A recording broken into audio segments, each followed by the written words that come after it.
So in this case, the line is actually moving against them. So they tracked one at 5.5. The market goes to 7. The market's saying that Jazz need actually more points to make it an even game. So if you're on the Jazz and the line moves against you, that is negative line value. If it goes the other way, let's say you placed it at +7, it becomes +5.5.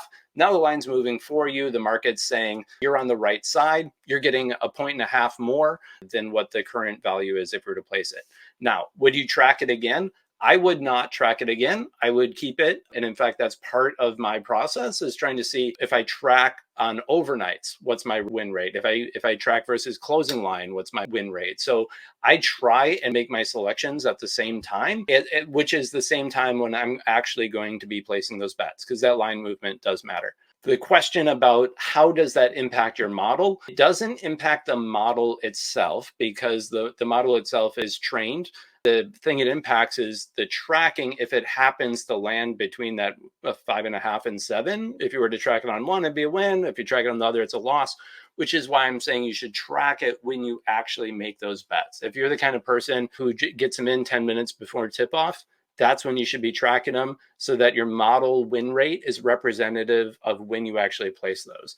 If you track them on overnights and then you actually don't bet overnights, it's going to be representative of what the model could do if you're betting there. But it's more consistent to use your model tracking the way you actually place those bets.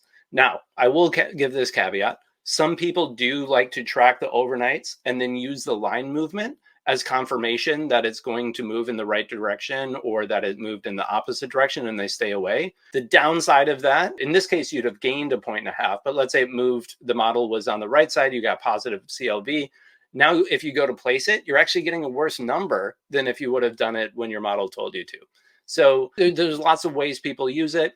I think I just like to look at what the current line is to see, was my model on the side of the public, the market, not the public, but the market itself. Or if I do see it move the other way, depending on if I still like that number, I may put some more down, but I'll wait until tip off because I want that line to move all the way that direction before I put another one down. Yeah, this is something we hear a lot, and especially in like college football, right? Just because again, there's so many games and there's a lot of line movement because of injuries. It's not as transparent necessarily as NFL.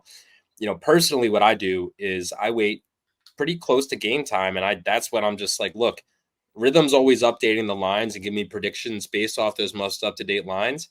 So as somebody that doesn't have the time to frequently just go and check and check and check, I wait till I know when I like to go check. And that's been working for me, right? I don't have to worry about line movement because when I'm going, I know the line's really not going to shift that much 30 minutes before game time.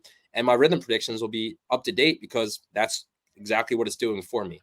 So again, everybody's a little bit different, but that's my personal method.